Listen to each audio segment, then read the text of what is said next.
Okay, it's been a while, but I'm doing a video. Better late than never, right? Okay, so let's talk about the modern monetary theory, okay? Or MMT. Now, this is something that if you've been paying attention to the news, it's been thrown around here and there. But a lot of people don't understand it, and that's why we're going to talk about it today. So why is this of any relevance? Why is this even being brought up? Because this is an idea that is really, even in my master's class, it was very lightly touched upon. It was not something that was discussed at length. So why is this being discussed now by the news outlets in, the mainstream media?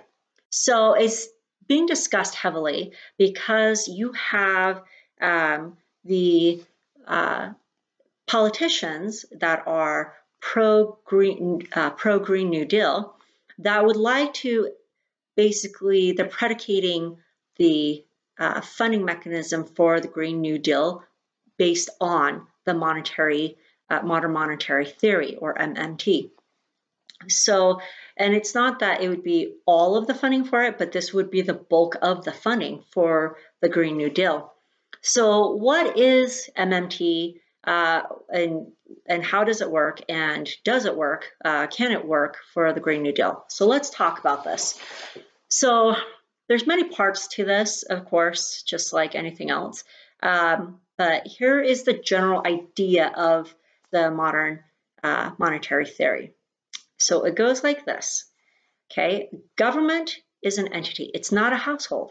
It's not a natural person. There's no expiration date to it, right? It can just keep going and going and going and going.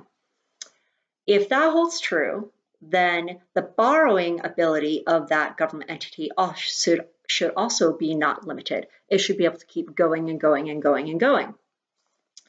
So if that holds true, then the fiscal policy should have no financial constraints, right? Because there's unlimited borrowing ability of the government. So it should be able to fund any programs it wants, that it desires to fund, because it has unlimited borrowing capabilities, right?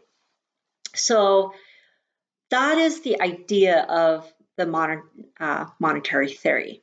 So what are some ideas, or what are some constraints to this theory? Okay, so because let's be honest, government is not a household, it's not a natural person, so it doesn't have a end date, it doesn't have an expiration date. So that does hold true, that assumption does hold true. Then the idea is that then the borrowing of that entity should be unlimited. And so, and in theory, it is. In theory, it is unlimited. But in that theory also, it's not saying that you can borrow unlimited all at once. Okay, the idea is this, that it's relative, those borrowing costs, because you're not the only one that's going to be borrowing. Other countries are also borrowing, and so your debt should be relative to other economies' debts, right? So if we are, let's say that we've borrowed this much, and England, let's say the UK has borrowed this much, okay?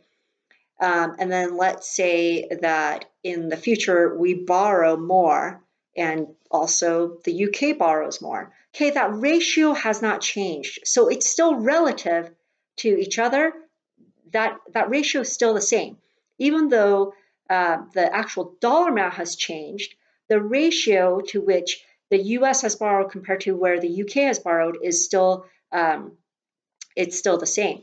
So the idea of borrowing limitlessly is, it's relative. So again, the idea is that it's not going to be an event that happens all at once.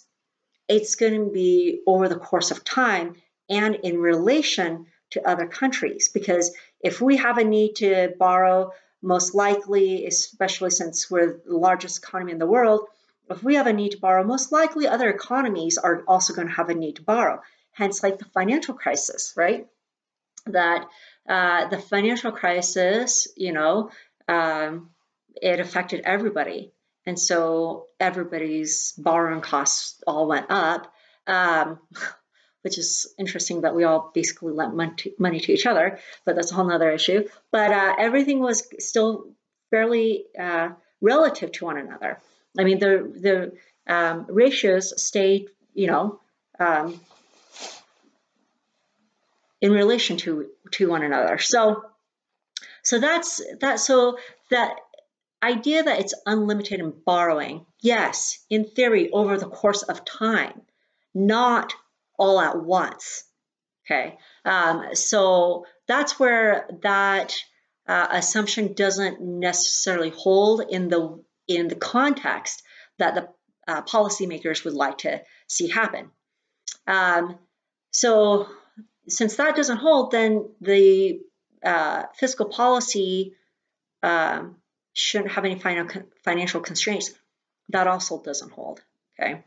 And we've seen during the financial crisis that monetary policy, so what the Federal Reserve did, their 4.5 trillion with the quantitative easing, they were far more effective than fiscal policy. And I'm not saying fiscal policy doesn't have its place, but to say that fiscal policy could be the end-all be-all for the U.S. economy, that does not hold true. So the assumptions that the monetary theory, the modern monetary theory, is predicated upon does not hold.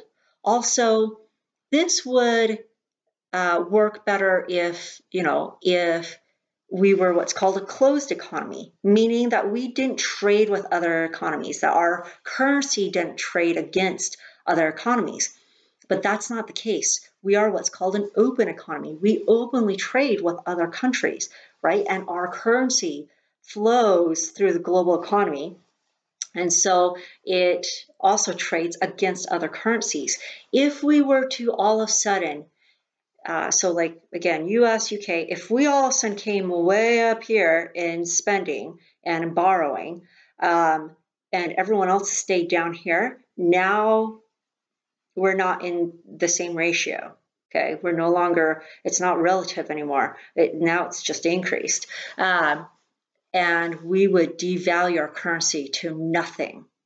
To fund the Green New Deal, it's estimated anywhere from on the low end of $50 trillion to the high end of $93 trillion. That supersedes the current US GDP as a whole by anywhere from double to triple almost quadruple in some cases what we're producing as a country. So if we were to all of a sudden say, well, since we don't produce enough in GDP, which is gross domestic product, and since we don't produce enough of that to fund this policy of the Green New Deal between 50 to 93 trillion, then we'll just borrow it. That would devalue our currency to nothing. It would be completely worthless because we are borrowing in far excess of what we produce as a country. So there's definitely some big flaws to say that the modern monetary theory is a good way to fund the Green New Deal policy.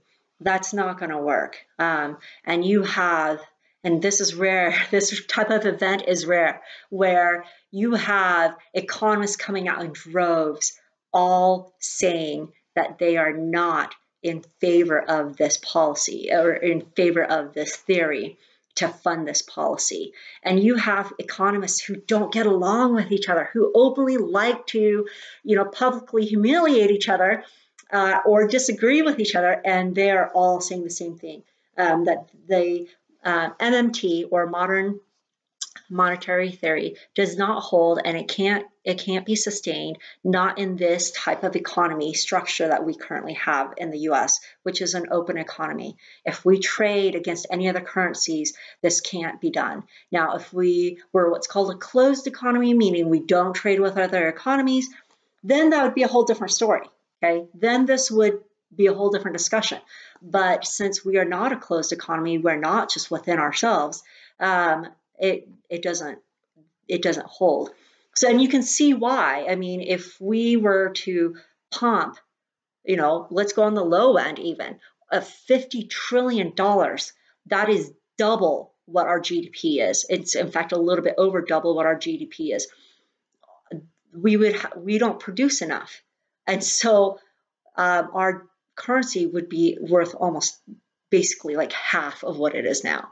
So that would be crazy. And then if you blew up to the 93 trillion on the high end, it's, our dollar would be worthless. You wouldn't be able to buy anything with it. So we would have, at that point, we would have hyperinflation, which is what Germany experienced after World War I. Their currency was devalued to nothing.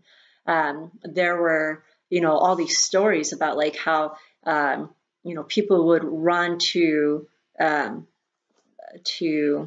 the market with wheelbarrows full of money. And by the time that they got there, their currency had devalued even more, that the wheelbarrow full of money was still not enough to buy a loaf of bread. So, I mean, it's crazy what hyperinflation would do. And as much as economists, fear deflation, hyperinflation is more feared.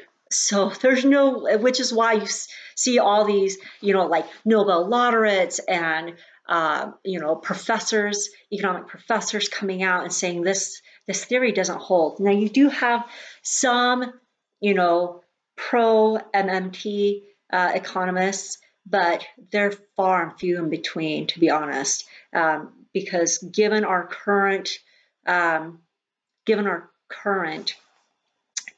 economic structure, this theory doesn't hold, and if it doesn't hold, you can't fund the policy. So this is why this kind of very obscure idea has been thrown into the spotlight, and why there's so many people talking about it. And a lot of people are like, well, debts and deficits, that's a thing of the past. That shouldn't, hold us back. Those are, some of the pro MMT supporters are like saying basically national debt and deficits, those words are just made up. I was just like, okay, that's going far. That's going too far. And they're just saying those are ideas that, that don't hold true. And they're basically on like fringe ideas.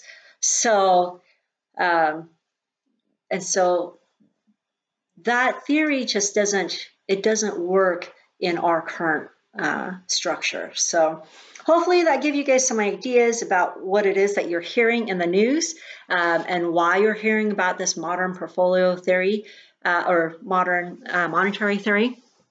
So if you guys have any questions, or you guys would like to see other topics that you would like me to discuss, go ahead and put them in the comments below. And as always, hit the subscribe button, and I will talk with you guys later.